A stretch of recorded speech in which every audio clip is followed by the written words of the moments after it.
2022년 11월 12일 토요일 김성미 목사와 함께하는 매일 보약 한 첩 역대하 10장 르호보암의 잘못된 선택 8절 왕은 원로들이 가르치는 것을 버리고 그 앞에 모시고 있는 자기와 함께 자라난 젊은 신하들과 의논하여 아멘. 우린 이 땅을 살아가면서 끊임없는 선택의 연속 속에 살아간다. 르호보암도 마찬가지다. 아버지인 솔로몬이 죽고 왕이 된 르호보암은 중요한 결정을 해야 한다.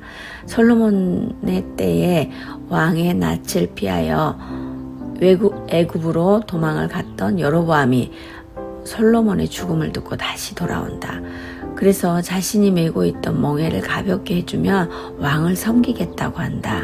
3일 동안 시간을 줄 테니 생각해 보라고 한다. 하지만 르호보암은 원로들의 조언을 듣는 것이 아니라 함께 자라난 젊은 신하들의 의견을 듣는다. 솔로몬의 시대에 함께했던 원로들의 의견은 지금껏 아버지 솔로몬의 의견과 비슷할 것인데 이를 듣지 않고 자신의 소견에 옳은 대로 선택을 한다. 이 일은 이스라엘이 둘로 나뉘는 계기가 된다. 솔로몬은 지혜를 얻고자 기도하니 부와 명예까지도 받은 왕이지만 나중에 이방 여인들과 결혼하여 모든 신들을 섬기는 계기가 되게 한다. 이 사건들과 르호보암의 어리석음은 이스라엘은 분열되게 된다. 이는 하나님께서 다윗에게 했던 언약대로 이루어진 것이다. 장로들의 충심 어린 조언을 듣는 것이 중요한데 그렇지 않고 젊은 신하들의 말에 귀를 기울이니 나라를 둘로 나뉘게 한다. 우리는 이 땅에 살아가면서 끊임없는 선택을 해야 한다. 선을 택할 것인지 악을 택할 것인지 축복을 택할 것인지 저주를 택할 것인지 좁은 문을 선택할 것인지 넓은 문을 선택할 것인지 끊임없이 선택하며 살아야 한다. 결국 르호보암의 악한 행동은 하나님께로 말미암아 난 것이라고 한다. 하나님은 선한 분이신데 왜 이렇게 악한 행동이 하나님께로 말미암았다고 했을까? 이는 솔로몬의 악한 행동의 결과로 이렇게 나타난 것을 우리는 깨달아야 한다. 대를 이어 전해져가는 가문의 저주라고 할까? 항상 원인이 없는 결과는 없다. 솔로몬의 그 행동들로 인하여 아들 르호보암은 강팍한 마음이다. 이 분열되게 하는 마음은 결국 하나님께로부터 온 것이 아니라 솔로몬의 악한 행동들의 결과이고 르호보암의 강팍함이 하나님의 말씀을 듣지 않게 한 것이다. 하나님께서는 그 당시 르호보암이 하나님께 여쭤보기만 했더라도 이런 결과가 나타나지는 않았을 것이다.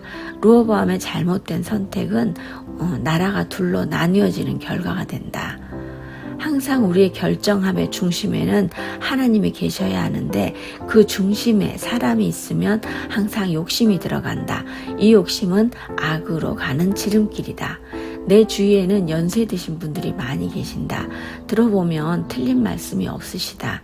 삶에서 나오는 지혜는 그 어떤 책을 읽는 것보다 큰 지혜를 얻을 수 있다. 주님, 성경을 알면 알수록 보면 볼수록 제가 잘 살아야겠다는 생각이 듭니다. 어찌 사는 것이 잘 사는 것인지 한참을 생각하게 합니다.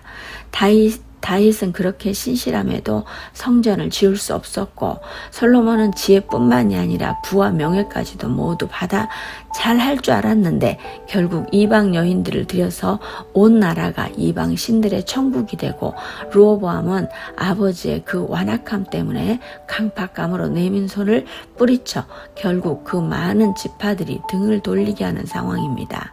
이런 상황 속에서도 하나님께서는 끊임없이 역사하시고 우리의 삶은 쫓고 쫓기며 살아가는가 봅니다. 어제도 기가 막힌 상황이 한순간에 몰려와 신경을 썼더니 몸에 무리가 옵니다. 이 모든 일들이 순적히 이루어지게 하여 주옵소서. 오늘은 월드 선교회 창립 총회가 있는 날입니다. 선교에 대한 마음을 가지고 모인 분들입니다. 거의 대부분이 연세 드신 어르신 장로님 권사님들이신데 이분들의 마지막 열정을 이곳에서 열매 맺게 하여 주옵시고 필리핀의 그 척박한 땅에 복음의 씨앗을 잘 심을 수 있도록 모든 여건을 허락하여 주옵시고 오늘 총회도 은혜로이 진행되게 하여 주옵소서.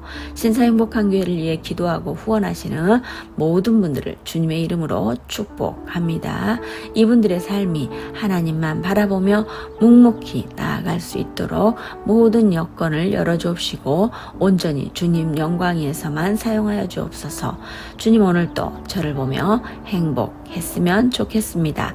저로 인하여 환하게 미소 지었으면 좋겠습니다. 오늘 하루도 주님 한 분으로 충분히 만족합니다. 주님 사랑합니다. 이 글을 이 묵상을 듣는 모든 분들을 주님의 이름으로 축복합니다. 그대들을 위해 기도합니다. 아멘.